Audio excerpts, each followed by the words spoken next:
No, he got here. Was like, this is the lowest base of carbon life form I can ever see. There's no lack of no consciousness. I can learn nothing. Get me off this planet. Just stares at me with a can of White Claw in his hand constantly. I don't know what you want me to do with this information, guys. All right, guys. So we are actually recording now. So I would like to welcome everyone to the 12th episode of the Second String Debate Team podcast. I am Javin. I would like to start out by introducing our guest today, a friend of mine and an awesome musician, Tyrec. Sirius Black is his, excuse me, the name that he records under, and he is here to talk about music, life in general, possible conspiracy theories. We were just talking about aliens. Who knows where the conversation will go today, but we are fortunate to have you as our guest today. Thank you for being here, man. Hey, I appreciate you guys having me on, man. It's a pleasure to take part in something so legendary. Yeah, it's a conversation, bro. Well, cool, man. Legendary already. We're doing a good job if 12 episodes is considered legendary. Hey. Oh, definitely. You got to start somewhere. You know, Joe Rogan had 12 episodes at some point. You know, now he's in like the hundreds and hundreds. Yeah, that's true. Gotta keep getting after it. I mean, similar with you and your music, man. How long have you been recording for? Or fuck that. How long have you been making music for? So like officially writing music, it's been about 5 years. I think 2015 was the first time I was really like, I'm gonna sit down and write a song. Like not just like going up through school, like I would write little raps or whatever. Or like we'd have little rap battles like on basketball trips or like in classes. So I was used to like rhyming a little bit, but 2015 was really when I was like, you know what, I'm gonna try and like put together an actual song, like a full body of work. Okay. So yeah, it's been almost like 5 years. That was probably like the summer of 2015. So we're coming up on like 5 years. And were you on your own in that respect, or did you have friends that were kind of like that you were recording with that were helping you, or was it mostly just you setting out doing everything from scratch? Yeah, so I had a few friends. I know you know Caleb. Mm-hmm. I would go over to Caleb's house. He was living with another one of our friends named Dante. Mm-hmm. And Dante and a couple of our friends like Marcus Denley and Miles Cardozo, like they were already doing music beforehand. And so they kind of just gave me a little bit more motivation to say like, okay, let me see what I could put together. I got a passion for this or an interest in this. Let me see like what I could do personally. So they gave me a little bit more of that driving push. But so like that whole summer, I would just come show up to Caleb's house and we would all hang out, like write raps for days. Like we never even really ended up recording. We were just writing a bunch of songs, like too many songs. I don't know how many we wrote, like hundreds at least, but none of them got recorded really. Were you guys making your own beats too, or are you just like acapella? No, just straight up YouTube. Like go to YouTube, scroll through like what's available on there, and that's really like the start. Yeah, exactly. Like, oh, are you feeling this? Like, yeah, bro, that's it. Like, all right, let's come up with something. And then it just be from there. Like everybody start writing. Like, what do you have? What do you have? And just kind of building off of each other. Like, what energy are you coming with? So I don't know if you know. As a musician, I want to ask one question real quick. When you write a song, and you find something that you're just feeling, and you get the lyrics in front of you, how much do you actually use? See, it's kind of fluctuates because I don't really stick to the same songwriting process. Like sometimes I'll get a beat or I'll make a beat and then I'll just start continuing off of that beat to be like, okay, where is this energy taking me that I used to make the beat and write the lyrics? And then sometimes I get enough, like I get just the base amount of lyrics and then I just go with it. And then there's other times where I have way more time between when I'm writing and when I'm going to start recording, that if I write a verse and I write 2 verses and I'm kind of getting more into the flow of my second verse, I might write another verse to replace the first verse because I'm like more in the energy or like more in the vibe. But then there's other times where like I don't even write the lyrics, like I'll just go in the booth and kind of like freestyle until I start coming up with the concept and then just build off of the freestyle. So with your writing process, and I know that you said it fluctuates, but when you write, or I guess when you're coming up with lyrics, do you ever do you listen to other people's music to gain inspiration, or do you prefer to come up with lyrical content more in silence? Because I know people I find writers that it's kind of either or. They either get really inspired by music, whether it's theirs or someone else's, or they just like to be in complete silence to get the thoughts to paper.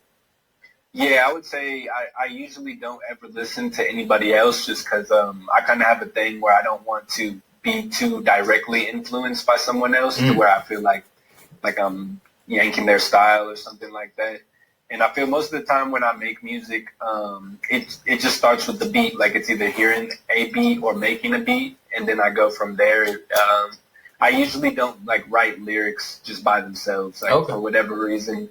I used to write raps back in the day, but when I would try to lay it on a beat, it just wouldn't fit because the way I was coming wouldn't match with a specific beat. So yeah, it usually is, if I'm going to say anything, it would be silence, but most of the time it is just to the instrumental or whatever the instrumental is evoking from me. Okay. I'm curious too, because as a photographer, I'll be going throughout the day or whatever, and I may see something that catches my eye that maybe has nothing that's related to what I'm working on, but it sparks a piece of inspiration. Do you ever when you're just walking around, maybe hear that little glimpse of something that inspires you and just catches your ear where you're yeah, I really dig that sound or that beat or something like that you kind of work off of? Yeah, definitely. I'd say for me, it's kind of weird sometimes, but it's super random. I could look at, so for example, there was one time where I was going to write a song. I wanted to write a song, and I was kind of pondering ideas that I wanted to write, and I had this box of honey-made graham crackers in front of me. And then I was I like graham crackers, blah, blah. So the first line I wrote was got that graham cracker flow. And then I just built the song from there, just let that lead me. But it was just taking the most random thing in front of me and trying to make some inspiration out of it. But it is there's little things that I'll hear throughout the day, and it'll kind of be running through my head, and if it's still stuck with me by the time I start making music, then I'll definitely have to throw it in there as a reference or something like that. That's awesome. So I don't know if you know this about Jace and Peaches, or Javin and Peaches, but they will get drunk and rap together, and I have video proof of this. He does. I was just hyping him up. Yeah, let me ask you this real quick. Let's make sure that never sees the light of day. How about that? Yeah, we're gonna bypass that right the fuck now. So hang on, Tyrec. We all have reasons for music, right? But for you as an individual, why do you make music, right? Because you're clearly good at it. If you got at least I'm gonna say 4 of us hyping you up, love your music.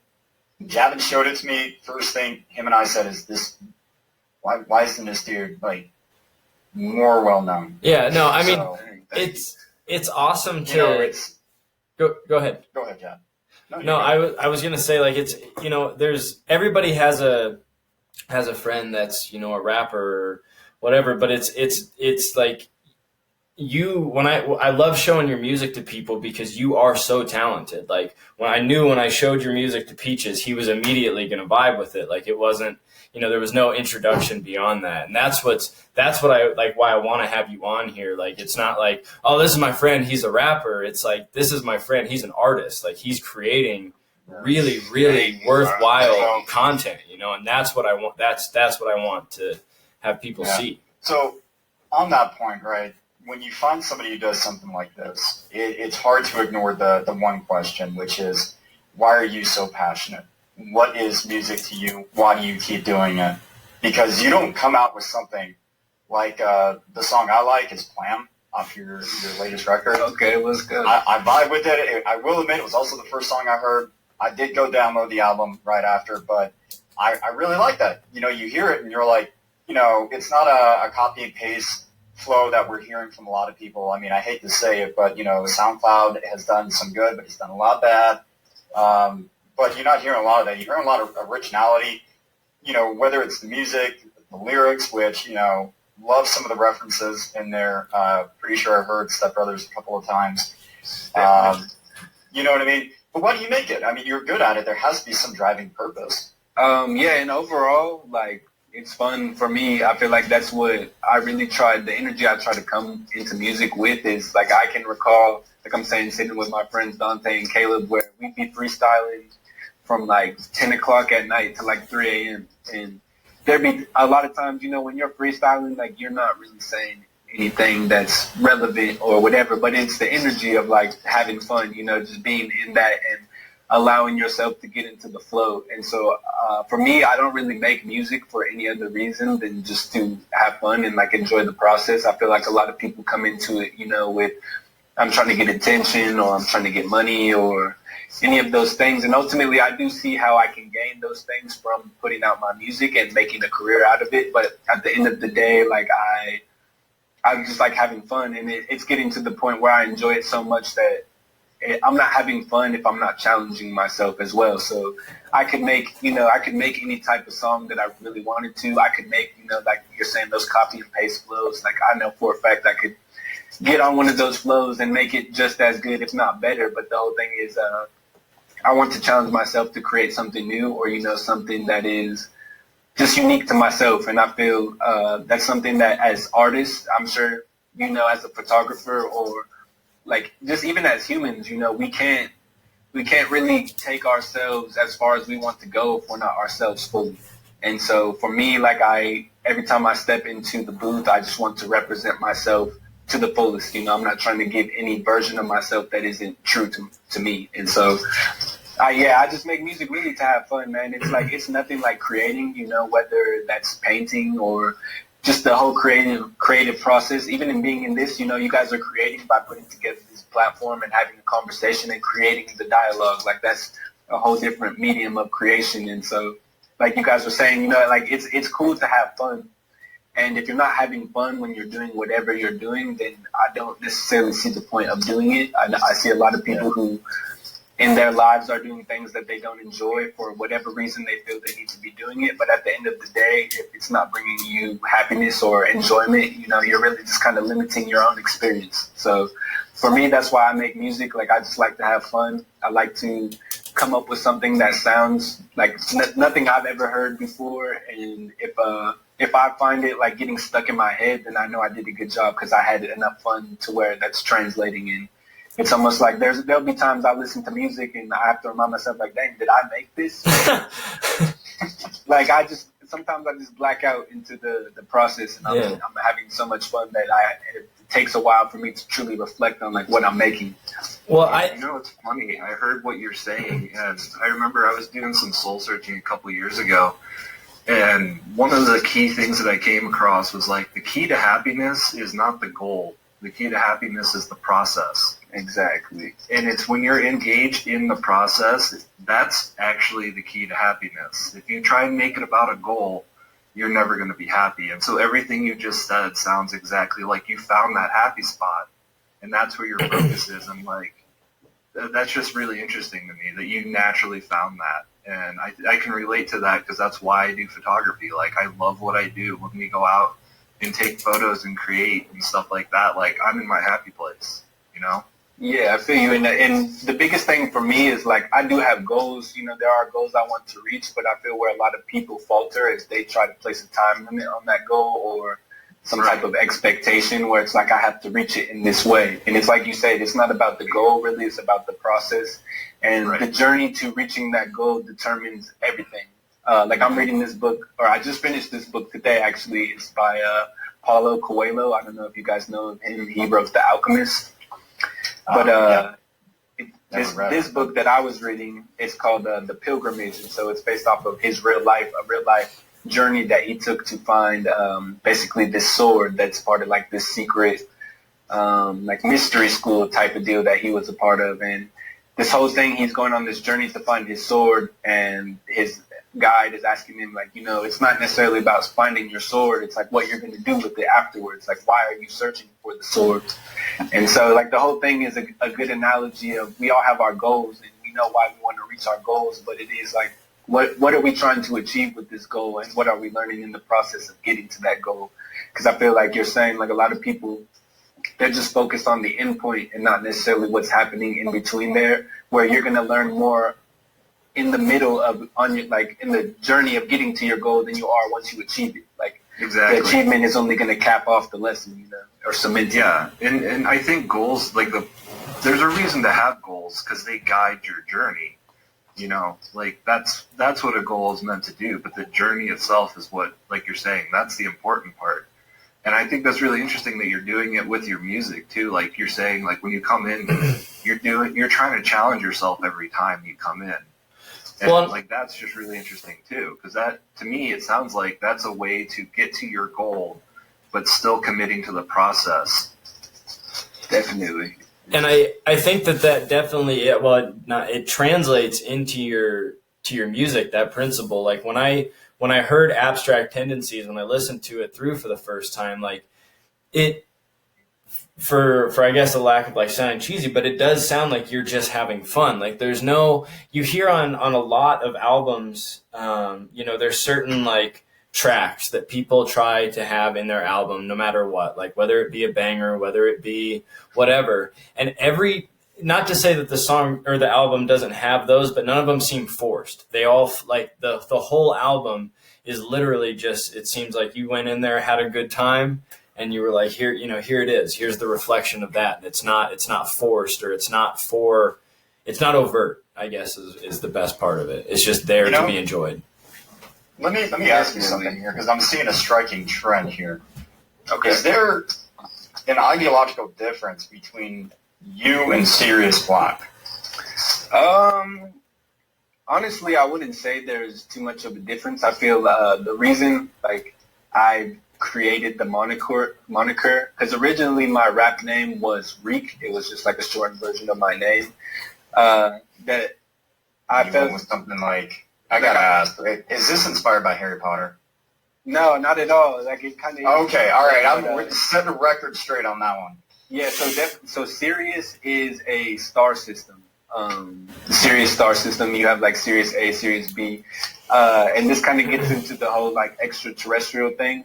If you guys have ever heard of a group of extraterrestrials, they're called the Anunnaki. Of course they come.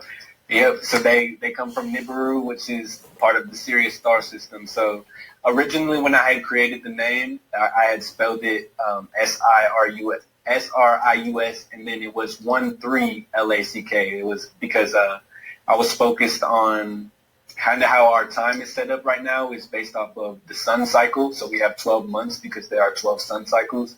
But there's actually 13 lunar cycles. And that's why the Chinese New Year is always so much later than our New Year, is because they go off of the lunar cycle, not the solar cycle. So I was kind of including a lot of space themes into my name as well.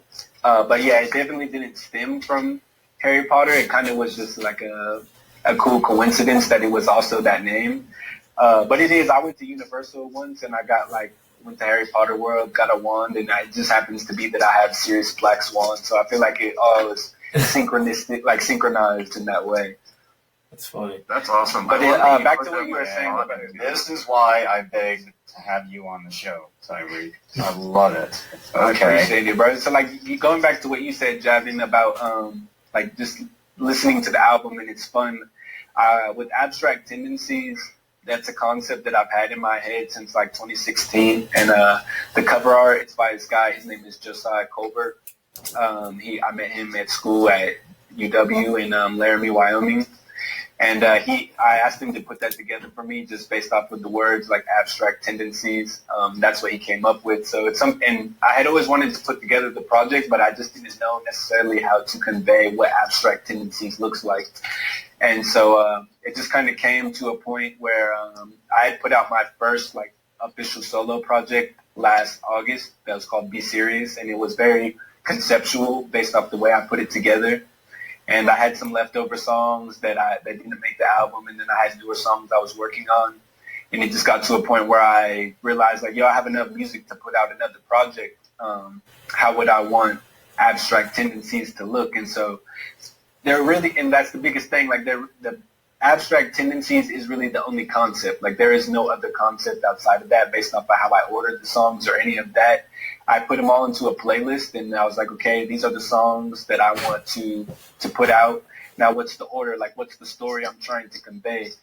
and there really was no story. Like there was no progression that I wanted it to convey. I put in the playlist, hit shuffle, and the very first shuffle that I listened through, I was like, yo, this is it right here. Like this is the perfect order. Well, yeah. What I liked, what I enjoyed about it so much was, I mean, first off, the name. The name intrigued me right off, like Abstract Tendencies, and like when I listened to it, I got this. Like, I guess my relation to it was like, as a writer, it's like at first there may have been a narrative to it, but it was just like this, just the different like abstract parts to the writing process and these different ideas that are just kind of conflicting against each other, but also working. And that's what I thought was so cool about it. Like it encompassed the idea of what an abstract tendency would be, or like an abstract mind frame mindset. Yeah, definitely.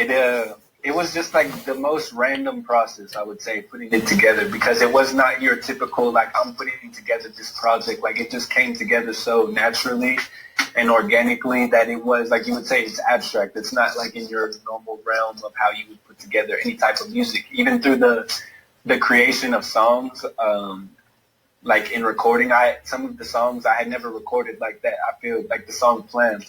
It's named Plan because originally when I was saving it, it was supposed to be Plan, and I accidentally just hit the M on my keyboard when I saved it. And I was like, you know what, Plan sounds cooler than Plan, you know? Even though I'm in the song and I got the Plan, I feel like that song is ironic in itself because I didn't write that song. It was all freestyle. So I'm talking about a plan, but I'm not even writing down the plan, you know? It's just like sporadic, spur of the moment, spontaneous. So I feel like, to me, that's what abstract tendencies represents, is like it's letting yourself be out there, but it's not trying to mold it to be perceived in any type of way, you know? Yeah, that's awesome. So I'm curious when it comes to your like songwriting, like creative process. So I know, at least in my field, I do what are basically called test shots. They're basically homework for myself to just experiment with something that those photos never see the light of day. Like, they're just for me to practice or learn something or play with something that I may use later on. Do you ever do that? Like, do you just like try and work with like maybe a certain type of recording process that you're not used to, or like do you do those like little exercises that don't see the light of day, or do you just go like full on, like, I'm gonna create a song and I work on that one song? Yeah, I would say I do test like a bunch of things. There are songs that like still haven't been released. I feel when I do create a song, I do have the intention of putting it out.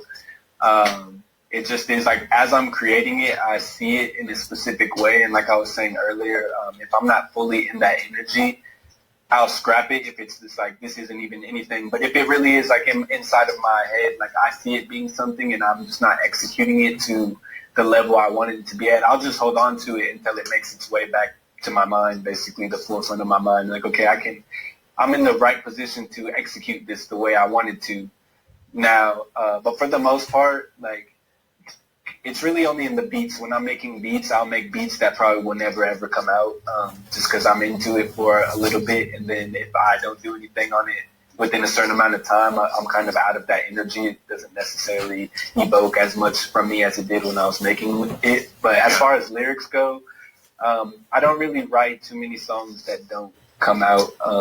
And that's just because I'm impatient. Like, if I'm recording a song, I'm getting more into that as an artist, to be like, okay, I don't have to put something out immediately as it's done. Like, I can sit with it, let it resonate with me for a little bit and see where I can improve. Because there'll be times where I would release something and I'd be into it, like I'd be in the flow, like, yeah, this is fire. And then however long later I'm listening, like, oh, like that part could have been better, where if I would have held on to it a little longer, and maybe it wouldn't even be better, to be honest. It'd probably just be different, you know, it'd be different than what it was. But it's all a learning process, and for the most part, I do my best to put out most of the stuff I'm working on. I'm also curious too, because me and Javin have talked about this before on another podcast, where how we see things in our minds. Javin says he kind of thinks with an inner dialogue, and I have like what I call a spiderweb thought process. I'm just curious, like, when you're like in your own head and you're visualizing or thinking about your songs, like, are you hearing the music? Are you seeing like a timeline that you're editing on? Like, are you seeing the words? Are you saying, like, how is your mind processing your creative thoughts? All right, So that's I'll let y'all in on the kind of how I perceive my music and just music in general. But when you look at somebody who is a medium, like they communicate with spirits or, you know, like a different realms, or they let spirits talk through them, they call that channeling. It's like you're channeling a message from somewhere else, or you can channel messages from like extraterrestrials or, you know, past family members, something like that. I do see that all creation is a form of channeling, where you're taking this idea from this higher realm and doing your best to translate it into this realm and like into the 3D. And so I feel when I'm writing my music, it's not even necessarily where I think I want it to go. It's just the message that's trying to come through me. And going back to your question about like me choosing that name, I feel that my music, I wanted it to be separate from me just as an individual. I didn't want it to be like people are perceiving me based off of who I am. Just I wanted people to perceive me, or at least my artist moniker, based off of the message I'm delivering, not necessarily about my personality or any of that. I feel Sirius Black is really just a name that I put on my music. It's not necessarily like I'm trying to be like this other character. I do feel that Sirius Black and Tyrec are basically the same person, other than who's in front of the microphone. Basically, when I come out, it's not going to be I'm introducing myself as Tyrec, but other than that, when I do meet people in person, I never introduce myself as Sirius Black. Like, I introduce myself as myself. It's only Sirius Black when it is music related. And so back to your question, when I'm in that process of doing music, like, I do my best to translate the words that are coming through, and there'll be times where I'm writing, and as I'm recording something, I'm like, okay, that's not actually the word that was meant to be used. That's just the closest thing I could translate it as in the moment. But when we get into like music and all of that, I feel I kind of get on this stream of consciousness where it's not even really coming from my brain. Like, it is being channeled from almost like my soul, or like a higher consciousness within me. Like some people would refer to it as their higher selves. That I get into this place where I'm recording and my voice doesn't even sound like my voice, because it's coming from such a more pure place that it is just channeling the message that needs to come through at that time. I feel a lot of my music isn't necessarily based around my life either, like my personal experiences. It is just a message for people who are listening, for anyone who's listening. And I can throw in little pieces of myself that make it more almost relatable or more humanistic for people to take in, where it's not just a bunch of random words.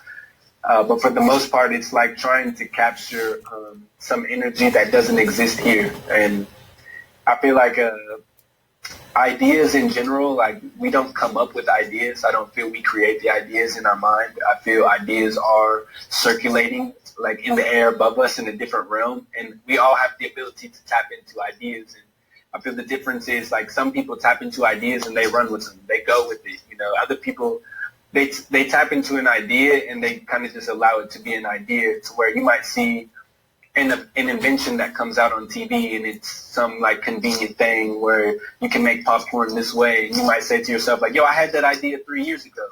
And it's because the idea isn't exclusive to you. The idea just exists. Like, that person is the one who tapped into the idea and then executed it to bring it, like, make it into a reality.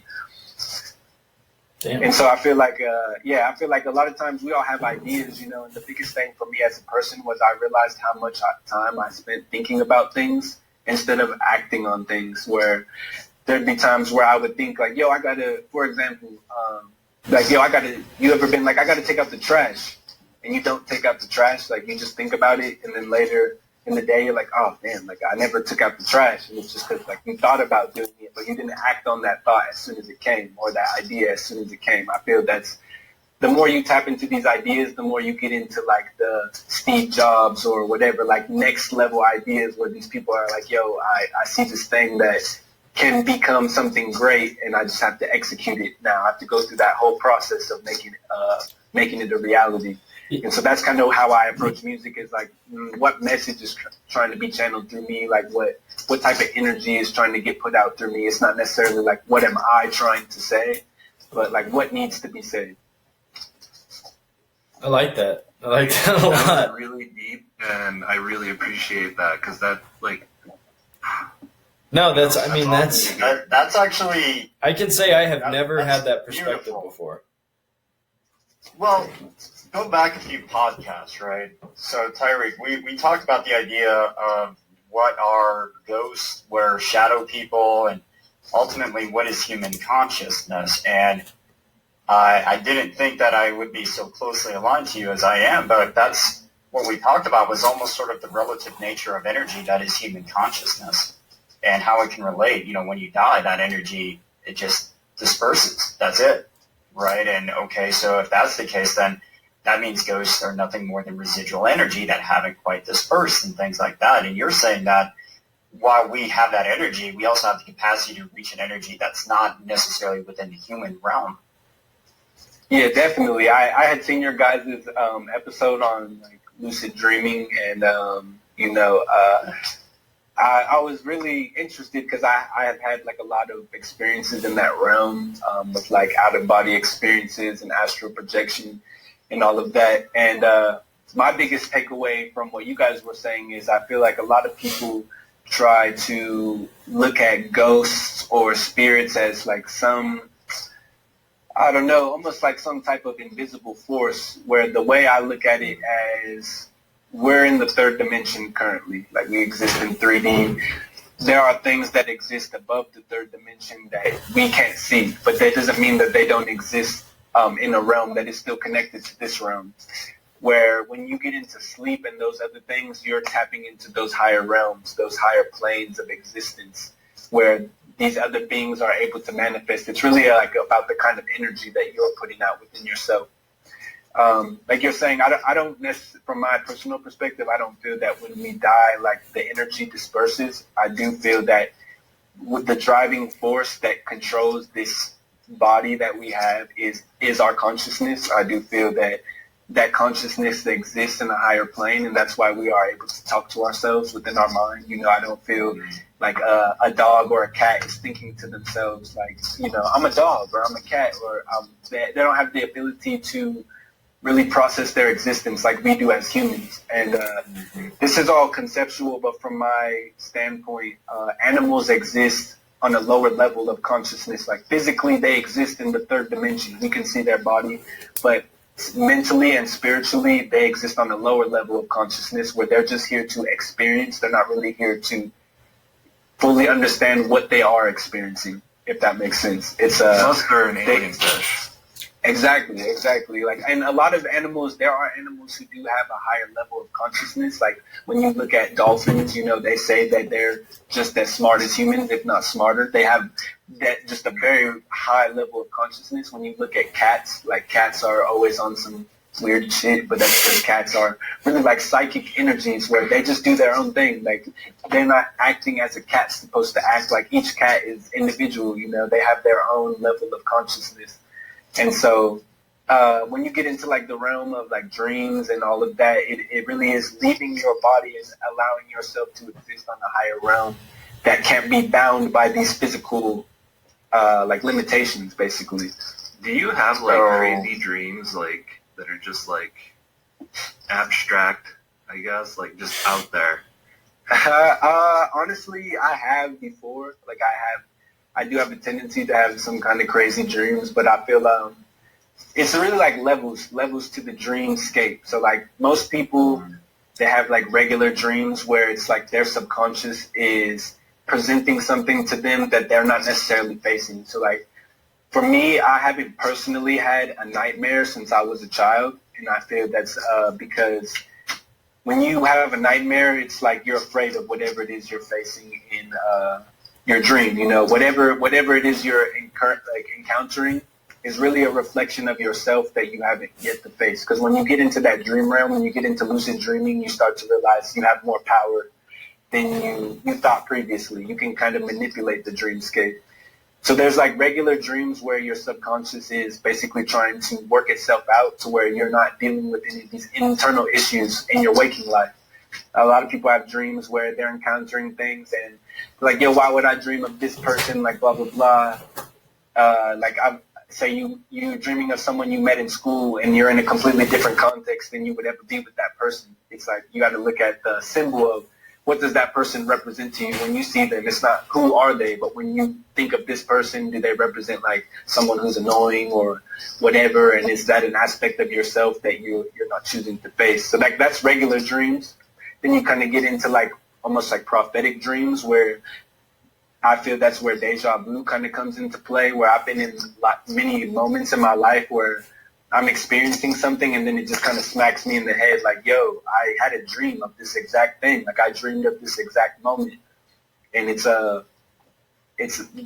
what they would call synchronization, where you are aligned with your path. Like the things you're dreaming about, you took all the steps to reach that exact point where it's like, okay, you're synchronized in both realms. And then once you kind of figure out your subconscious and all of that, like that's when there's not necessarily a need to dream like that anymore within your mind. You start to get into astral projection and out-of-body experiences where you're physically leaving this realm to go experience things on higher planes. And so for me, once I really started to get into that and experiencing things on higher planes, like my dreams were almost too synchronized. Like I'll give you an example. Before I started my clothing brand, I had just quit my job at the end of 2017 and was thinking about how I wanted to kind of start it, what I wanted to make it. And I had this dream where I was walking up to my front door and there was nothing on the porch, nothing. Like I'm just going up to the door like regular, and I hear this lady call out to me. I turn around, like, what's up? She's like, hey, what are you going to do with all those boxes?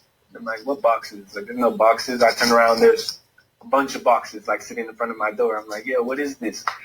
So I bring in the boxes. As I bring them in, I grab the biggest box and I go to like open the box. As I stick my head in the box, I literally sat up in my bed in this realm. And like, that's how smoothly I transitioned out of my sleep into this realm to be like, okay, I got to go start my clothing business. Like, that's exactly what this is. I need to order these shirts. Like, and that's where all those boxes came from, was having to order the shirts to get it started, or just things like that. Like, I do have pretty abstract dreams at times, but it also depends on like how in tune I am with myself at that moment, if that makes sense. Like, I feel a lot of times we're going through our experience, and a lot of us have got a lot to work out in our, like, deep in our mind before we can even exit this realm and like grab all these other things, all this other information. Yeah, that's always. Let me ask you a question real quick. Or Jack, go ahead, dude. No, I was just gonna say that's always a big signal to me, as if I'm kind of going through my mind and dusting off the brain properly, is when I have those really vivid dreams of things from the past, people, things like that may have been repressed or not dealt with, and it's like, oh, you know, now it's coming to you in a different state of consciousness. It's not just in the main plane anymore. Like, you're now being forced to see it at all times. And I think that scares a lot of people, but I think that it's really useful if you allow it to be. Like, those really vivid, kind of almost reoccurring dreams or things like that. Like, they're there for a reason. They're not there to be ignored. Yeah, exactly. We try to suppress it in our waking life. Like, oh yeah, I can ignore that. Yeah, no, you can't. Like, you know, it's gonna rear its head one way or another. So let me ask you a question, and I'm gonna ask this sort of with trying my best. I may not do good at all, but I'm gonna try to best for our viewers to sort of define this a little bit here. Okay. Because I love where you're going with this right now. So when we talk about consciousness and authenticity, right? I know I may be taking that from, you know, your existential point of view, which some may have an issue with, but when we talk about living with authenticity and living with the self-awareness and the ability to question and find your own reason and finding that essentially true individual freedom, how does that relate to the realization, if you will, or at least being self-aware of the interaction of what your consciousness is doing with all these external factors? Okay. So I feel, for me, personally, when I look at life, like what the life experience is, it's gaining this ego, this individual self that we are born into, this human vessel. I have a body, I have my consciousness to where I can perceive things, I can calculate, but ultimately for me, and I'm not trying to say this is fact, this is just where I stand. I believe that most people are born with a soul. I feel like if you don't have a soul, that's when you get into the people who are like serial killers and these people who don't feel love like we do. Like they don't have the ability to feel compassion or things like that. And I feel we all have our soul, and our soul's purpose is we come to this life basically to learn lessons. We come into hardships, and a lot of people define their life based off of the hardships that they run into. They feel like a lot of things have happened to them in their life. A lot of things have tried to make them a certain way. And from my perspective, things don't ever happen to you. They happen for you as a opportunity to grow. I feel we experience our hardships in a way where our soul is gaining almost experience, like it's a video game. Like you got to go through the trial in order to gain the experience to upgrade to a new trial. And a lot of people kind of get stuck in these cycles or in a battle, like Javin saying, they're not facing that thing that's presenting itself in the waking life. And that's why we experience it in our dreams, because we have to face it in order to evolve past that and experience a new set of trials. I don't feel life is supposed to be all like flowers and, whatever. It can be, because it's all about how you look at it. It's all about your mindset and how you go through your day. But you look at like basic conversation, what people would say is like surface level conversation.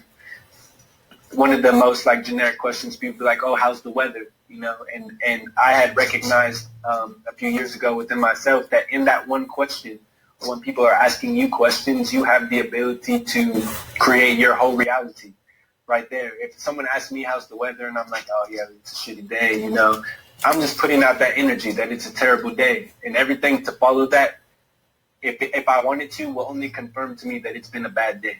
I'm going to run into things that are going to confirm like, oh yeah, I was late here. I spilled coffee on myself here. Like, it really is all about how you look at it. For the most part, I feel like to have a positive mindset that, yeah, I'm going through some difficult things, but it's not holding me back. It's not impeding my progress, because I'm still persevering through it. And so when you're looking at in terms of consciousness and all of that, I feel we all are operating basically in the same realm of consciousness. I feel once you truly tap in, or like have a lot of people refer to it as like your spiritual awakening, you see that like there really is no individual aspect. Like we have individual bodies, but we're all the same. We all come from the same source, basically. We all have the same source consciousness. And so you'll see people refer to it as universal consciousness, where it's the idea that there is no separation between any of us. At any point, like all three of us or all four of us are looking through the screen at each other, but I'm really just looking at three reflections of myself. And a lot of people, I feel they try to see, like, that's where we kind of get racism and all of these different, divisions of, like, I'm this religion, you're this religion. When, like, most religions are talking about the same thing, it's just the journey or the story of how they got their information that there's a higher power. But we get caught up in the fact of, like, well, this story says this, and not like this says there's a higher power and this says there's a higher power. And it is, I had to realize in my life that everybody I come into contact with is only reflecting something about myself. Like if I'm looking at you and I'm feeling like, oh, this dude's funny, like he's making me laugh, that's because I'm seeing something within myself that is also funny. I have the ability to see that I'm funny. But if somebody's talking, I'm like, yo, this person is just really annoying. That might be that they're reflecting something about me that I find annoying. Whatever it is, the way they talk or any of those things, like, it's all a reflection of yourself. I feel we're all a reflection of each other. And so getting back to the whole consciousness, I don't feel there is any individual aspects to consciousness. I feel there's only individual aspects to our physical body and like how we exist as our ego, our character, our backstory of I was born here, this is my name, these are my parents, like, these are my brothers and sisters. But ultimately, that doesn't make a difference in the grand scheme of things. Like you do have this this identity to where you can communicate with people. But even like us, like we're all here right now recording this podcast because we're of somewhat of a similar mindset, a similar consciousness where we're converging on this spot and communicating about these ideas that we all feel within ourselves. It's not that I necessarily feel it because you're bringing it to my attention and it's like your idea. It's because you're bringing it to my attention because it exists within myself, if that makes sense. It definitely does. It brings this idea. I know, Gavin has posted a few things. I originally brought it up. We have this idea of somebody called an empath, right? Which is really just a very generic term for somebody who says, I'm in tune with, I'm not sure I want to say spirituality. I want to keep it a little more broad. But it sort of is that, right? Everybody has this energy and everybody's taking in energy and putting out energy because it's all somehow related. And there just seems to be few that have that awareness or that acknowledgement within that. Would you agree with that? Do you think that we might have some potential to grow? Do you think that this is something that may be specific to an individual? I don't feel it's specific, but I do agree with what you're saying. Like I feel there are people who are more naturally inclined to be in tune. And that's what I was saying with the whole life experience is I feel everyone is being pushed to reach that level of being in tune or like that level of empathy where they are able to feel those things. It just happens that like sometimes people's experience or how it's set up is way more difficult than somebody else's. So like for me personally, I didn't go through a lot of traumatic things as a child or like in my life to where I was able to kind of formulate my own perspective of the world. I wasn't being handed a perspective that I had to work my way out of. I was able to see it and become more in tune with myself based off of how I was feeling. When you say the term empath, it's sensing emotions for the most part. Like a lot of times empathy is referred to emotionally. And a lot of people don't realize like the emotions we're feeling are our biggest teachers. We're feeling something for a reason because that feeling is supposed to guide us to grow through that emotion. When we're feeling happiness, it's because we're doing something that is supporting us to our highest potential. And that's for us to learn like, okay, I know what this feeling is. I want to experience more of that. When we're feeling sadness, it's because, we're disappointed or we're hurt in a way. And that experience is supposed to teach us not only how to move forward, but how to not place ourselves in that position again. Like nobody wants to be sad.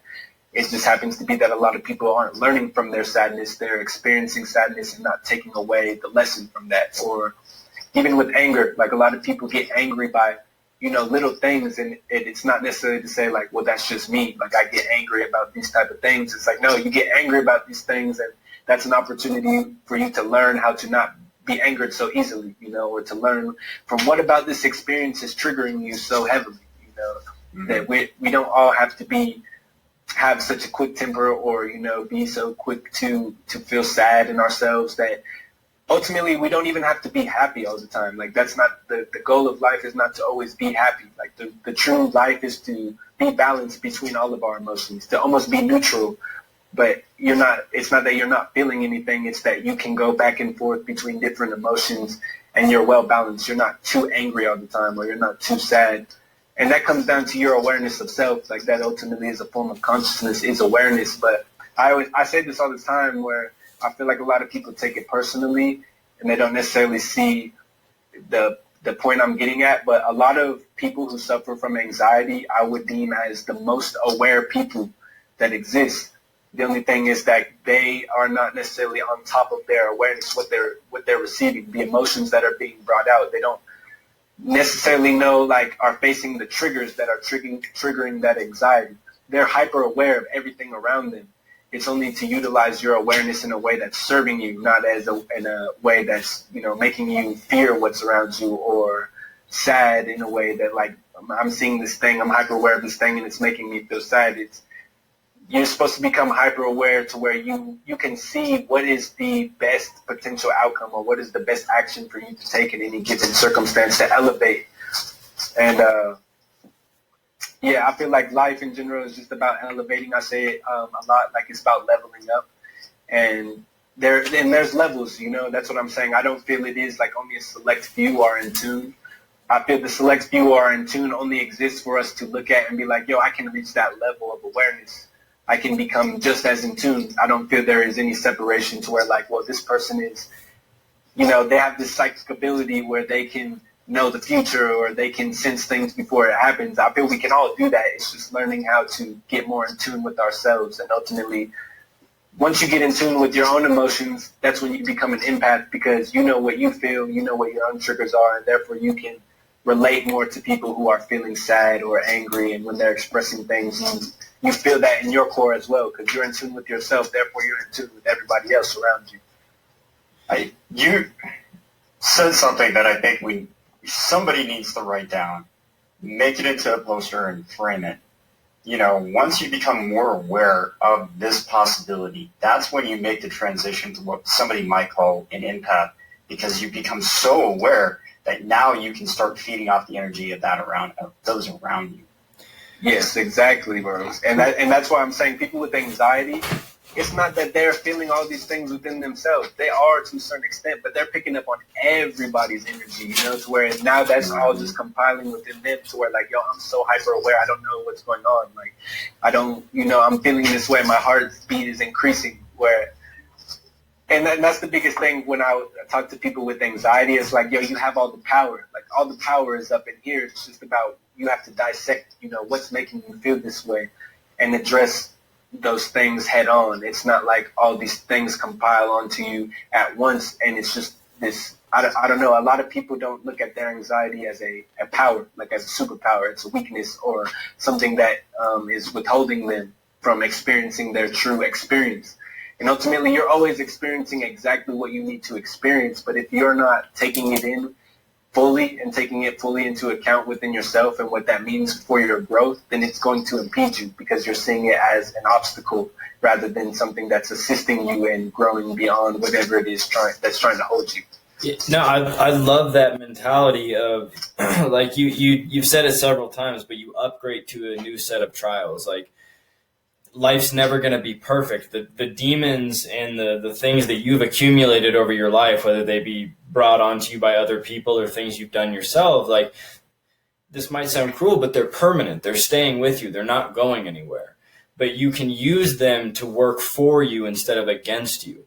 You know, and you bring up the idea of anxiety almost being like a superpower, and you're right. You know, and all negative emotions can be, to an extent, sadness, anger, all of them, as long as you're willing to take the time and recognize, as you said, that they stem from somewhere. Like, even your anxiety, whether you like it or not, or it's crippling you, those thoughts that you're anxious of, that you're worrying about, are a reflection of something that you're not dealing with. At least in my experience, that's what I've found. Like, it's been through ignorance or through, you know, just not wanting to deal with something that I have given myself these feelings. And I wish that I understood this at a younger age, and, you know, could kind of like rationalize anger and things like that better. But it's, you know, you're right. Like, when you realize that your emotions and all the good, all the bad that happens to you is, as cliche as it sounds, is a lesson, you know, then you can actually start to grow. Because for a long time, I just dwelled in this mindset of like, oh, I have bad luck and bad shit happens to me and, you know, yada, yada. And it wasn't until, you know, a while ago that I started to realize, like, yeah, that stuff did happen to you, but like, what can you do with it? What can you create from that? Yeah, definitely. And I feel like a lot of people, they might try to interpret what I'm saying as like, it's easy, like, it's this simple, all you got to do is this. And that's never what I'm trying to say. I feel that it is hard work, you know, to overcome these things. Like, that it's going to be a very difficult process with whatever you have in front of you that you have to work through. But to me, it is simple. I don't feel that we have all this like myriad of problems. I feel we have a very select number of problems that apply in infinite ways in our experience, where like, if I'm not facing this thing within myself, I'm going to see that in every experience that I go in a bunch of different ways. if that makes sense. Like, I feel life is so simple that it's complicated, not the other way around. I don't feel like life is so complex that we can't figure it out. I feel like it really only boils down to a few things that apply in an infinite amount of ways. Yeah, we make it complicated. Yeah, I'm curious. Are you familiar with emo music? Yeah, I'm kind of aware of it. All right. So after what you just said, I'm curious what you think emo music's role played in people of our generation, my generation, me and Peaches at least, in terms of like not being aware of the message that you just said. Like, emo music basically reinforces this idea, like, it's okay to be sad, it's okay to be angry, and stuff like that. Like, I'm curious what your thought is on emo music in that realm. Okay, so I feel this applies very well to like all genres of music, and basically on the aspect of what we're focusing on is that I do feel like music and art in general is good expression. I don't feel it's wrong for people to express their sadness on a song or any of those things, and I don't feel it's wrong for people to listen to that and take it in. It's only, like I'm saying, when you're making that the whole of your experience, where like all I'm listening to is sad music, or all I'm listening to is turn up club music, where like I don't understand how people can listen to like trap rap at all times throughout the day, because these people are talking about going to the club, blah, blah, blah, and like these people are listening to this on their way to work. I'm like, that's not your experience, but you're trying to project this reality when that's not your experience. And I feel you have experienced that to a certain extent. Everybody's experienced sadness to where they can relate to these songs. It's only when you flood your experience with that mentality of like, yeah, I'm just sad. And I'm just sad. I'm not doing anything about it. I'm not working through it. I'm just sad, and I'm existing in what it means to be sad. Or I'm angry, I'm existing in only what it means to be angry. Or whatever it is. I feel for the most part, and that's within me. Like, I feel for my music, it is that I just recently came to the realization that I don't even feel I make music anymore. Like, I really am just expressing myself and putting this emotion, like trying to utilize this emotion to create something that can, I almost heal people. Like, I feel for my personal standpoint on music is like, music is a very healing subject or a healing tool, and I feel like those sad songs can help people heal as well. It's only when you stay in the sad music, like the sad music is on repeat. It's not like, I'm feeling this way, so I'm gonna listen to some sad music and then I'm gonna turn it off like in an hour. It's like I'm gonna listen to the sad music all day, then I'll wake up tomorrow like, and I'm gonna turn on the sad music again. It just is getting you trapped in that emotional state. And so I do feel like all of those things can be catalysts for growth.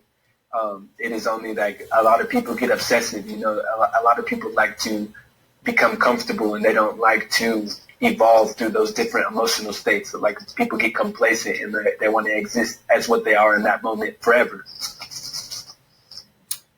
Yeah, I'm sorry, go ahead, Javin. No, go ahead. Do you think? So I was going to say, you brought up something that music can be like therapeutic to people, and I'm curious if you've ever heard of binary beats. Oh yeah, definitely, bro.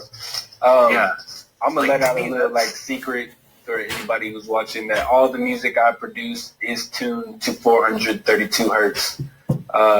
Your average musical scale is 440, but I just know like music sounds better to me when it's aligned with those scales, like those frequencies.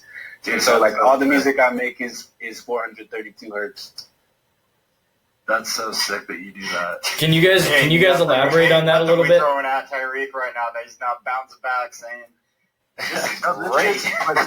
No, can you guys elaborate on binary beats for a second for people that might? I'm sorry, what? Can you guys kind of elaborate on binary beats and the 432 hertz? Kind of like why? What's the reasoning for that? What's the differentiation?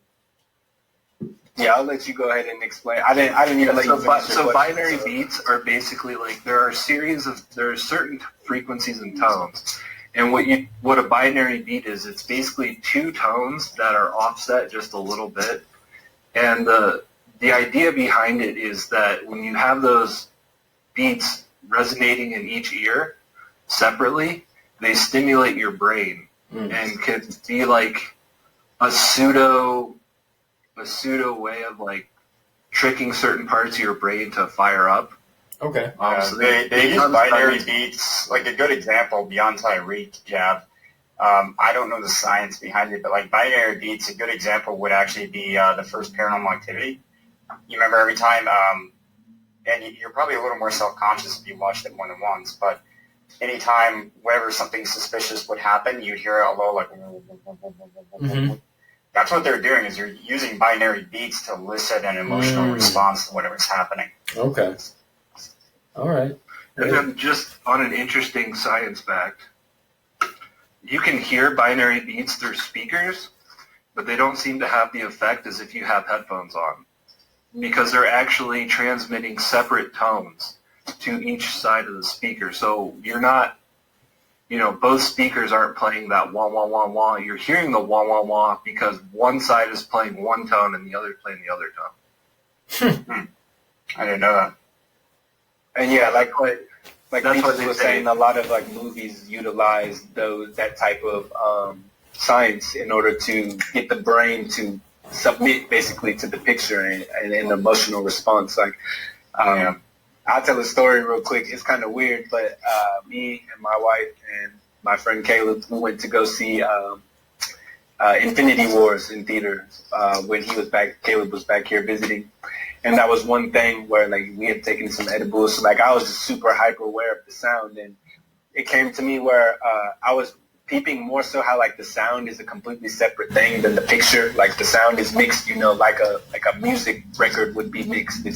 It's all professionally mixed in that way to elicit that thing. And I could tell that at certain moments there was either super low bass, like he's saying that wah, wah, wah, wah, wah, or like very almost imperceivable high frequencies that are getting your brain to tune in. Mm-hmm. And so we had left the theater and we started talking about that.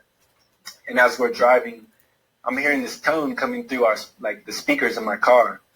And I told them, I'm like, yo, do you guys hear that? They're like, yeah, what is that? And as soon as we all became aware of what the noise was, it stopped. It completely cut off. Like the radio wasn't on. Like none of those things were on. To where you'll almost start to see that once you become hyper aware and an experience, there are tones or frequencies in your environment around you that are being channeled to you in order to elevate or ascend within your awareness. Okay, so like for example, when we're talking about lucid dreaming, like a lot of people think you can only be lucid in a dream, whereas if you applied like the lucid dreaming concepts to your waking reality, you would see that waking reality is almost exactly like a dream. That when we're having important conversations with people in our life about very like life-changing things or things that are pushing us toward progress, like all of a sudden our environment starts to get really loud, to where like you're almost having trouble being able to translate your message or to get that communication across. Or when something really important is happening to you, you'll notice how just whatever, a bunch of cars start coming by, to where it's like, the traffic wasn't like this before. It's like, for example, when I was doing that tour, that Quarantine World Tour, the first day I did just like regular records. And then on the last day, I was like, I'm going to come out with some acapellas. Like, I'm just going to go straight bars so people know, like, where I stand as a rapper. And I went outside, perfect weather until I get outside. All of a sudden, cars are zooming by while I'm recording. The wind is just, like, blowing super heavy. And it's because, like, the more lucid you get in your experience, the more things are going to try and distract you. And it's the same way. So like we're talking about binaural beats, I feel that when I'm making my music and tuning it to that, I want it to be that even if somebody just has my song in the background, it's aiding into their experience or like that their lucidity within the experience. The more I'm talking to you and hearing you describe your process and what you're doing, like I can really appreciate the fact that when you say you're challenging yourself, when you go to create music, I'm hearing you actually describing all those little processes that you put into your work. Like, you really are not just like cookie cuttering anything. You're like truly thinking about this. And I can appreciate that so much as a photographer and fellow creative. Like, the difference between a professional photograph and a snapshot somebody else takes is those little things that you do to the work that that's what makes the difference. And while any one little thing may not be noticeable, it's the collective of all of those little things put together, the summation of it, that makes it like truly professional work. And that's what I'm hearing from you, man. Like, I didn't even realize that you could think this deeply into music, because I'm not a music person. And I'm like, wow, my mind's being blown right now by what you put into your work, man. I appreciate you, bro. I feel like it really, I don't try to apply it just to music, but it really is just my experience, my life experience. And I feel like I feel life is pretty simple. And I feel once you get into these types of concepts, they apply universally. Like, no matter what you're doing, like this type of energy or this standpoint can be translated through whatever work you're doing. So like most of my ways of creation, whether it's painting, whether it's doing music, whether it's making clothes or doing illustrations, like I try to let that same energy channel through and approach it in the same way. Like regardless, even if I'm playing basketball, I'm looking at basketball from the same standpoint of like consciousness and like what are you aware of what's going on, like how are you operating, what sounds are happening that you're tuning into. It just applies so universally that like the more you get into this, the more in tune you get with yourself, like the more in tune you get with the world, the more in tune you are with literally anything you come into contact with. So what would you recommend to people who are trying to get in tune? Like, do you have like a little checklist, like a 5-step checklist? Like, hey, do this, you'll be on my level. Dang. Okay. Well, I feel the first step to becoming in tune is you gotta want to know yourself. Like that's the biggest thing. Not knowing yourself of like this is what I like these are my interests, these are my hobbies, but knowing yourself truly of like what emotionally are your triggers, like what are things that within you, deep inside of yourself, you're gravitating towards. What ways do you express love? Like what ways do you intake love? How do you listen to people? Like what is your standpoint on communication? Like it's all getting in tune with the way you operate as an individual, not necessarily like the physical things you're doing. Like I enjoy sports or I enjoy these things, but the things that truly make up yourself as a human being. I feel like that's the first step is you got to want to know like all the ins and outs of what make up you, like what some people would say your spirit. I feel like the second this self-aware, like you have to be able to like very almost subjectively seek the inner self without the constraints of, as a Christian, I'm going to say this because I still think it holds value. But without the constraints of like traditional religious morality, you can't just say, well, the Quran or the Bible or whatever says. You have to take that step back as an individual and gauge your own self and find your own answers through that. And if it aligns, fantastic. But if it doesn't align, what you're ultimately trying to do is find that authenticity within yourself. And I can't take credit for that. That's Nietzsche right there, by the way. Yeah, of course. I definitely agree with that. Like when you look at, within the Christian standpoint of like love your neighbor as you love yourself, that really boils down to seeing everybody as your own reflection. It's not necessarily saying like, well, I love myself, so I love you. It's like I understand myself fully as a human, and therefore I have the capacity to understand you as a human. I have the capacity to be compassionate towards you as I would want to receive compassion. Like those type of deals where it is like if you're not aware of yourself, you have no shot of being aware of how other people operate. Well, and I think that's the correct way to look at, like terms like self-care and self-love have gained, popularity and traction and stuff like that over social media and things. And I think that that's good, but the meaning to it sometimes is misconstrued and it's selfish. It's let me treat myself and things like that, which is not a bad approach by any means, but it takes away from kind of what you're saying, where it's, self-care and self-love is a selfless act where you're going in to realize who you are, and good, bad, negative, fucked up, so that you can realize the same in other people. And like kind of going back to what you had said near the beginning, be that reflection that we all are of each other in one way or another. Yeah, definitely. Like you said, like self-love is highly misconstrued, like through a societal context where it's all, like I'm saying, people think it's all flowers to have self-love. I'm going to the spa, like I'm doing this thing, where sometimes self-love is like, yo, I can't hang out with this person anymore. And like, I love myself enough to not put myself in a position to be in a place where, I'm becoming a detriment to myself because I'm existing around individuals who don't want the best for me. That's self-love, even though it's hard and you basically have to cut off friends. Like, that's one of the highest forms of self-love, or to say, I'm going to stop going out so many places and kind of become a little reclusive so I can understand myself more. Like, that's self-love. It's not necessarily just going out and treating yourself or, making yourself feel good. Because a lot of times when we're experiencing self-love, we have to go through those hardships. Like, we do have to face the very difficult things that we don't want to face in order to truly love ourselves.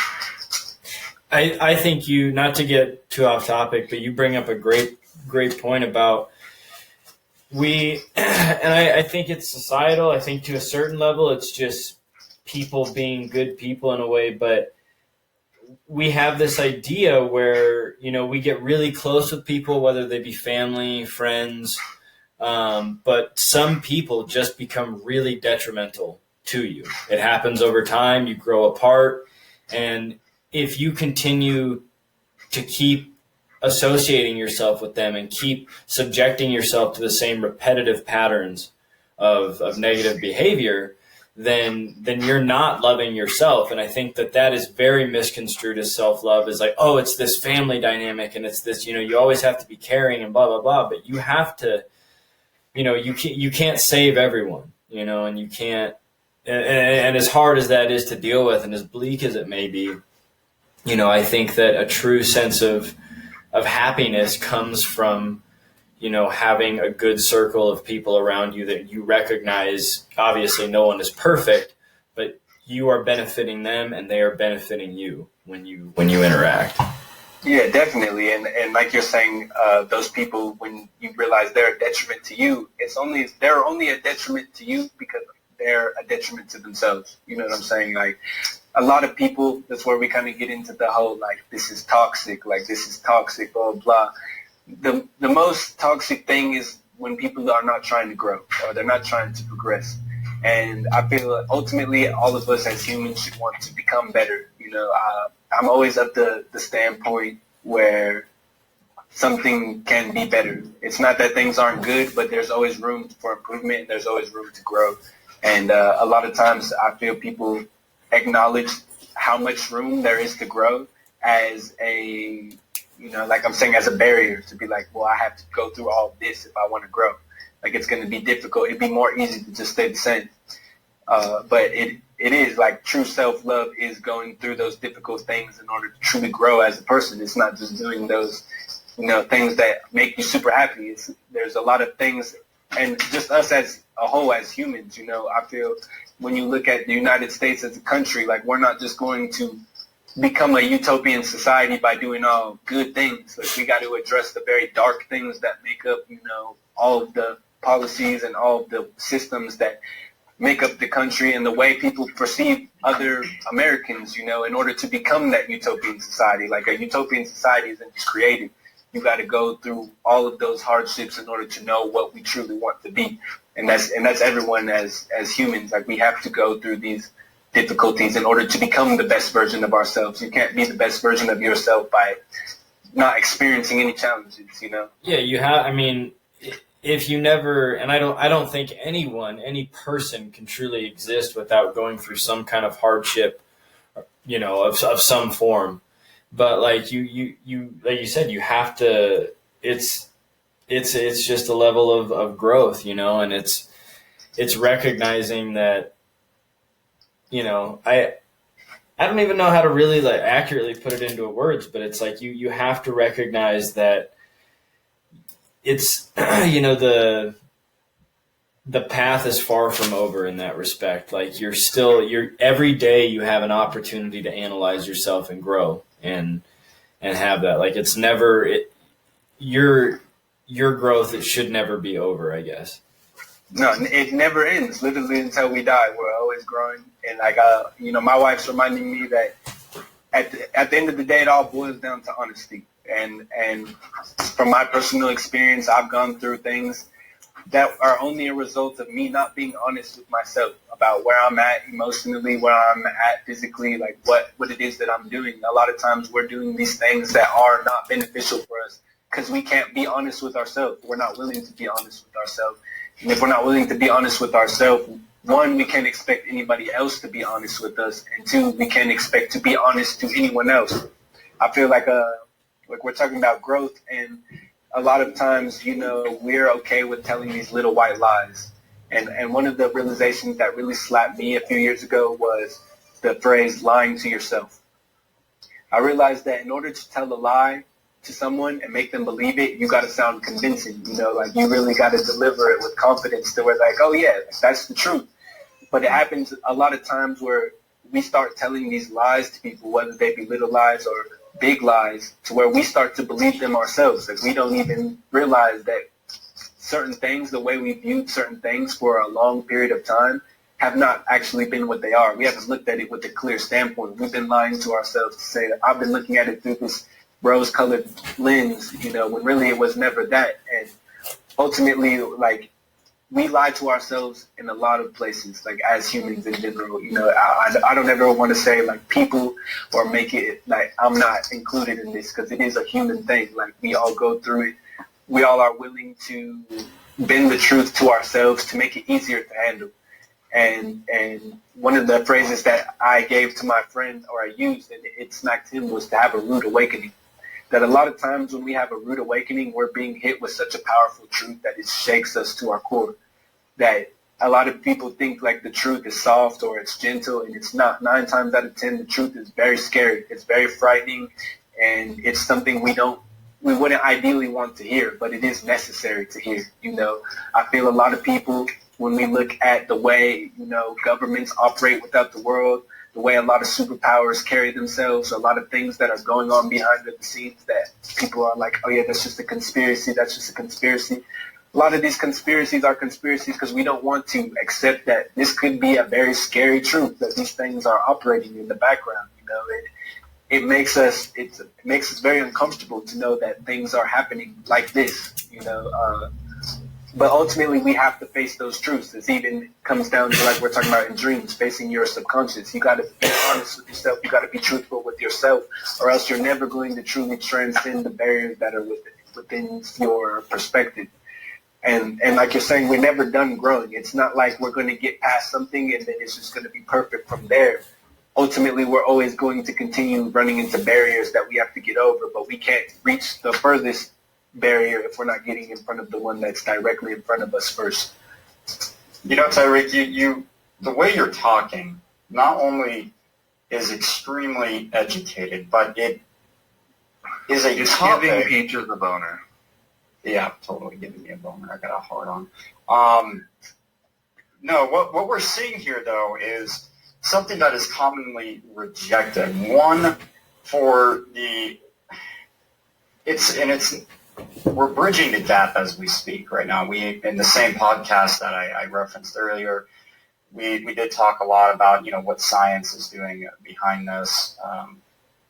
But what we're seeing right now is a rejection because of maybe we'll just say the fickle mindset that we've adopted, right? Where we need, even if it's broad, generalized, and not fully proven, we need some sort of scientific evidence. And what we're talking about here is really reaching the gap between what would be considered a metaphysical topic and the scientific topic, right? Because you're talking in such a way that, when we talk about, this metaphysical concept of consciousness and relativity between humans, sure, that might sound a bit hippie, right? But you're bridging it with some current examples of, the social political interaction and what's happening in society.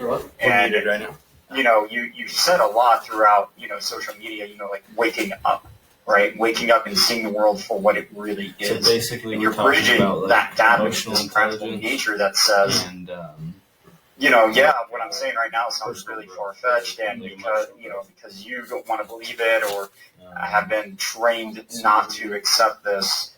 We just kind of gone over the idea of like growing emotionally should never stop. You're bridging that by saying, no, you can see this, right? You've mentioned, the allegory of the cave from Plato, which obviously is a reference to this is the last one. The simulation, or for those who don't really want to look into Plato, because actually Plato's a fun read. But, like the Matrix, right? Which may not be that abstract thought of, literally you're plugged into a machine, but actually maybe that more practical one where it's more in tune of the allegory of the cave, where maybe it's not a simulation, but you're not really seeing the world for what it is, right? You're in the world, you have the ability to see it for what it is, but you're not, right? Because you got this show in front of you, and that's all you're focusing on. Yeah, definitely. And like when you're bringing up like the allegory of the cave, it's a lot of times when you get into this standpoint of, being a conspiracy theorist or whatever, you have to read between the lines. That's what a lot of people say. Like, you got to read in between the lines. And it's not that you are looking at something that doesn't exist. You're just looking beyond what's being presented to you. Like if I'm seeing a news story and here's the headline, here's the discussion, it's not that that's all there is to it. That's just all that is being compiled and presented to us, right? Like there's a million other factors that we're not being told. And, people who are wanting to find out more about the subject, they don't just accept what the news is telling them as fact. They're going to say, okay, I'm interested in this. I'm going to go research more about it. And we kind of have to get into that. Yeah, you mentioned that. Like you actually posted one time. You said, "Do your own research." It was kind of just very simple. Do your own research. Yeah, definitely. And that goes for anybody watching this. Like, don't just accept my words for it. Even if it is resonating with you, you got to go out there and truly look into it for yourself to fully accept it. I'm paraphrasing all of these things that I'm referencing. I don't have exact quotes, but this is solely based off of my own personal experience, what I've seen and things I've learned throughout my life, that a lot of times you do have to look beyond what is right there. And even when I'm saying look beyond, back to what you're saying about steps where people can become in tune, more people do need to meditate. And meditation is not necessarily like sitting on the ground, closing your eyes, not doing anything. A state of meditation is having an internal reflection within yourself and acknowledging basically where you are, where you're headed. A lot of times people think that when you meditate, you just don't think about anything, and that's not the case. When you learn about the practice of meditation, it's that thoughts are always coming through our heads, but you don't attach to any specific thought. You allow the thought to come and pass by. You're not saying like, I'm feeling kind of cold, and then now continuing on that thought of being cold while you're feeling cold, what you're wearing. That's ultimately just drawing your focus. What it is to be in a truly Zen state is that no one thing is just grabbing your attention. You're completely present. You're completely taking in all things without just following one thing, any one direction. You're never being pulled in a direction by any type of stimulus. Well, that's like things to walk into it. That's like what you had brought up earlier. Go ahead, Peach. No, please. You had talked about how ideas are not our own, and they're just that swirling. Like a channel that we can access when we want to. And that's what you describing a meditative state sounds like to me. Like you're in more or less like a fishbowl of your emotions and thoughts, and being able to recognize entirely what it is besides just the pieces, I guess, or the shit that's always just zooming past that you can never really latch onto. Like this holistic view of your surroundings. Yeah, definitely. And it is like the more you become present, the more there is for you to learn in your environment. Like I'm saying, when you're looking at people, like they're all a reflection in what you're seeing mirrored with. If I step into the coffee shop and I'm hearing tidbits of people's conversation, it's because I'm supposed to pick up on every single aspect of those conversations, because they're building an overall experience for me that I need to be focused on. I might be blending these multiple conversations that build a bigger sentence, picking up on words from these different people, that's sparking an internal reflection for me to be like, well, let me think about that for myself. Let me take that into account. It's almost like you couldn't really say you're an empath, in my opinion at least. I don't I'm not sure you could really say that confidently as much as you just are really observant of your surroundings. You just happen to pick up on things because you're seeing things from such a broad view, right? Instead of getting that tunnel vision on a topic, I like the coffee store, for example, because ever since I was a kid, I've always had a really rough time in large settings, and that's because I feel overwhelmed when I get in there. And it's literally almost like if you were walking in a coffee shop, it's literally like you're seeing a 360 view is kind of what it feels like because you're focused on everything. Mm-hmm. And like when we're talking about being in tune, you know, it literally is like tuning into a radio station. Like when you talk about vibes, people are like, oh yeah, good vibes, you know, good vibration. But vibration ultimately translates into frequency. Like what frequency are you operating at? And so like when I'm saying you can tune into these ideas, like that's just like a radio station that exists. Like it's constantly being channeled to the earth by these, you know, when we get into the bigger picture, like these bigger entities are putting these things out there for us to tap into. It's all being in tune with your environment. It's when I step into a place, I could focus on every single thing that is going to make me feel uncomfortable in that place. Or I could choose to tune into the symbols or the stimulus that is making me feel good about myself, making me feel welcome in my environment. You know, I like to use this analogy that if you look at a picture and you see something in the picture that really disturbs you, it's like this little figure. It's easy to get caught up in looking at this little figure in this overall picture, where a lot of times in our experience, we focus on those things that are holding us back. We focus on those things that are making us upset. We focus on those things that are keeping us back or are barriers to us, as opposed to looking at the things like, well, let me look at the progress I've made. Let me look at the things that do make me feel comfortable. Let me look at the things that do bring me happiness. It's like I'm saying, it's literally just flipping your mindset. And like you're saying, it is observational. So what are you willing to observe? Are you trying to just observe things that are not feeding you positively, or are you looking at things that are giving you the stimulus to boost your leveling up or your upgrade? You know, I'm curious because this happens to me quite a bit, and I'm a giant fan of metaphors.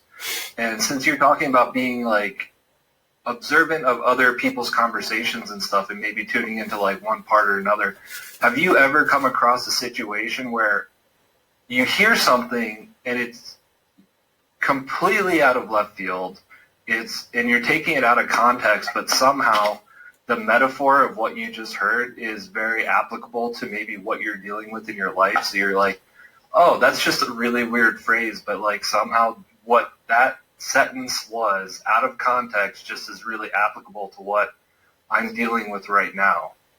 Oh yeah, definitely. I feel it happens all the time, bro. Like when you are in tune, truly, everything that goes on around you is only giving you those more moments. It's like they call it like synchronization. Or when you have a song that's playing, and say the song says something about like a yellow car, and right at that moment you see a yellow car.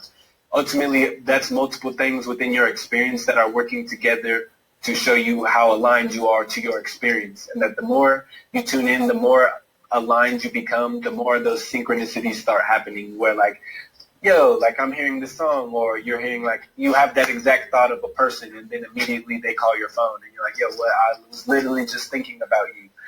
It's like all of those things can play off of each other at all times, and those things are always happening to us. Whether or not we realize it, it's just the more in tune you get, the more observant you become of everything at once, not individually, but everything objectively. You see that there's a lot of things that are aiding you in that way, where it's like almost too coincidental.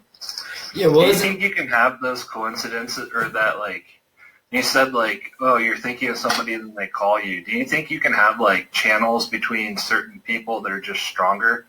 Like, for example, I have a friend, Chelsea, like, I don't know what our connection is, but I swear to God, like every time I think about her, I will get a text from her, like within a half hour. It's crazy, and it's been like that for 6 years, and I don't have that with anybody else.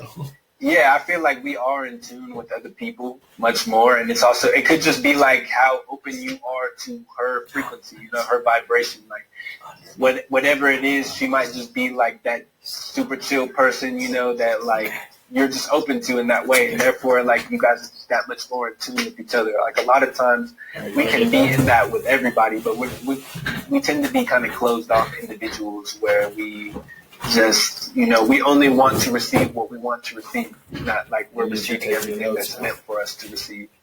And I do feel like the more you get to know somebody, it is like that. Like, and that's for me.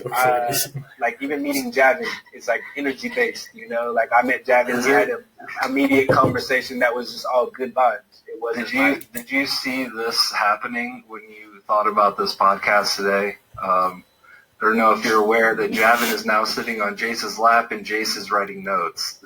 Oh yeah, I definitely saw we had just talked about the aspect of a channel, and I would say that if any two people have a channel, it's me and this guy. Oh yeah, definitely, bro. Like I feel you can, when you look at all your closest friends, it is, like you guys are just in tune. You guys are on the same wave. Well, I think too, like the way that I brainstorm with Alex and Peaches and Jace, like it reminded me a lot of when you would talk about like recording with Caleb and those guys back in the early days. Like, it's when you're really in tune or in sync with a group of people, like you come up with the best ideas.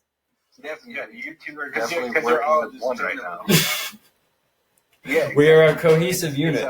One unit. You don't approach it with any individualism. It's like we're all collectively trying to create this experience, and we're all tuning into the same thing. We're all here for the same energy. I feel like that's why music festivals are so powerful, because you just got these waves, these huge seas of people who are all contributing their energy to the same thing. Yeah, can we talk about that real quick? Your first, was it your first like digital concert yesterday? Oh yeah. How was that? What was it like? I guess I had done a set on the 26th, and then I did another set on the 30th, but it was just a completely different experience. Like I'm saying, it's way, I don't even know how to describe it, not having the crowd in front of you. Like you're literally performing to the screen, but people are watching. I'm seeing the comments go up on Instagram, seeing people say stuff, but you're not necessarily feeding off of that energy. It really is, you have to bring your own energy and truly emit your own frequency when you're in that. It's just a completely different experience, to where I do see how it could be beneficial if you say you do suffer from anxiety as an artist, or crowds make you uneasy. It's easier to think about things when you're looking at people's faces.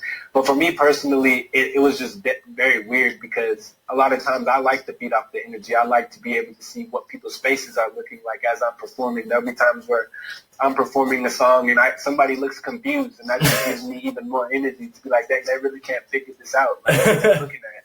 You're like, hell yeah. Well, dude, that makes total sense for everything you've been saying, though. Like, just being in tune, like, I can see that being an advantage for you, like being in tune with your audience because you're so aware of what's going on. Like, I can only imagine that makes your shows better if you're picking up the vibes of the crowd and you're like, okay, I know what I need to do right now because the crowd's doing this or that or whatever. Almost like a stand-up comic in the sense, like you're playing to the crowd, you're trying to get them hyped and like enjoy the moment that they're experiencing with you.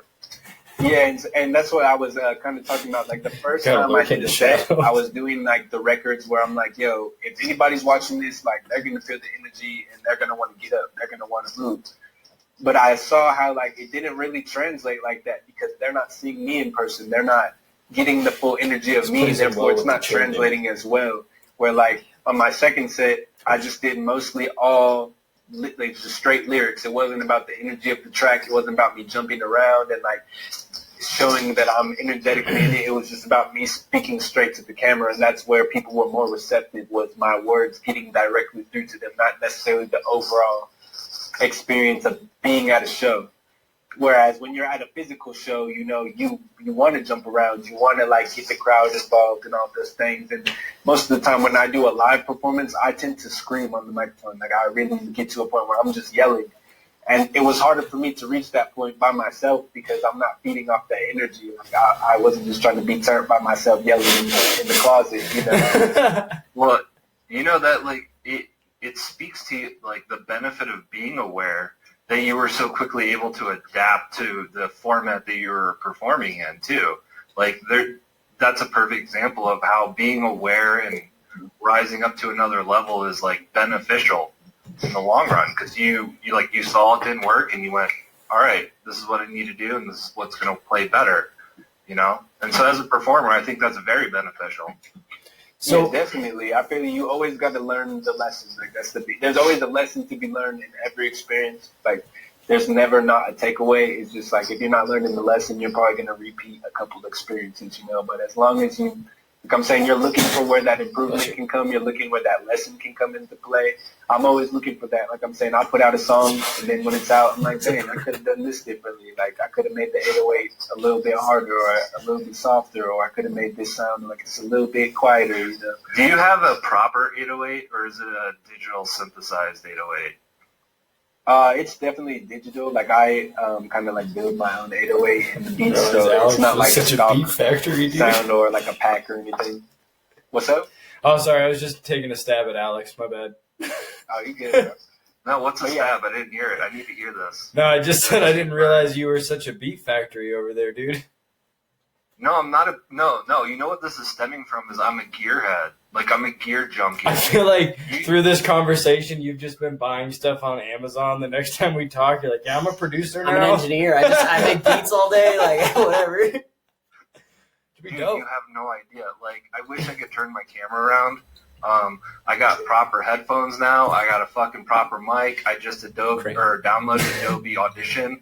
Like, I'm gonna be fucking mixing beats now, even though I can't keep I disagree on the mic. Yeah, we thought he was getting ready to be a more professional podcaster. He's just been trying to build up the studio, and he's just like, all right, bye. I'm not talking like too much crap because I own an Audio Technica. Like, again, we had this conversation last night. Recording our own Audio beats. Technica headphones, so. yeah, but those are still way nicer than what I'm using. So. But no, I mean, to be fair, before the coronavirus came out, I took a picture, like I made a composite of what I wanted my editing bay to Want look to see like. Want to see my pie chart? Do you? I can pull it up, bud. Let me go find it. Let me Look how happy he was. He's like, I want to show everyone right now. let me find it. I'm a gear nerd. No, he really is. He's really on top of it, especially since he started doing his own sounds, his own audio. Yeah. He's really So he's got a sound bay now. It's not. Alex doesn't even make beats. He makes sounds. He makes sounds. And it's just like random, like. Hey, last video he did, he's got a heck of a job to do because the sound that he's working with is all from a 2-stroke dirt bike. So. Fuck yeah! Not only is it a 2-stroke dirt bike, it's a 2-stroke dirt bike coming in and coming out of a shot. Yeah. So it's not constant at all. Like it's. Doppler effect. Yeah, Doppler effect. Yeah, this is my French symbol for my brain just exploded. That's what I did at the beginning of the conversation when Tyrec started talking. I was like, yeah, man, this has been like legitimately eye-opening. I don't mean that in like a cliche way. Like you've definitely provided me with some perspectives that I did not have before. So I really appreciate that. Let me put it this way, Tyrec. I'm probably gonna try to fight if you want to have you back on here because. Nope, that's it. One time. Yeah. No, one time. That's it. One time guest. One time. Well, fuck Just you. a guest cameo. Yeah. No, there's so many things that I wanted to go over that I just knew we would not have time to go over. For sure. But can you indulge me in my nerding out of gear? Like, what mic are you Can we do using? that? Hey, Alex, can we do that offline? Because I actually got to get going. Yeah, we can do that. Real quick, we can all do shout-outs before we get out of here. Tyrec is our guest. Who and or what would you like to give some light to? Let's see. Well, you can plug yourself. Yeah, absolutely plug I yourself. want to give y'all a shout out to Second Spring Debate Team. Hey. I really do like what you guys are doing. Just the fact that you guys are all friends, just coming together to have a conversation, on a platform where people can watch your conversation. I don't think you guys necessarily tailor your conversation to what people want to hear, but just really what you guys are willing to talk about. I feel like it's Damn straight we don't tailor to what people want to hear. Yeah, that's why we don't have any subscribers. Nah, not yet, bro. People just got to catch up to the wave. But let me give a shout out to my guy Ty Majestic. He's the founder of this group called Lightworkers, where you can find him on Twitter at Ty Majestic. He basically is just all about putting that light out into the world, upgrading humanity, to where we're all coming together and becoming a collective.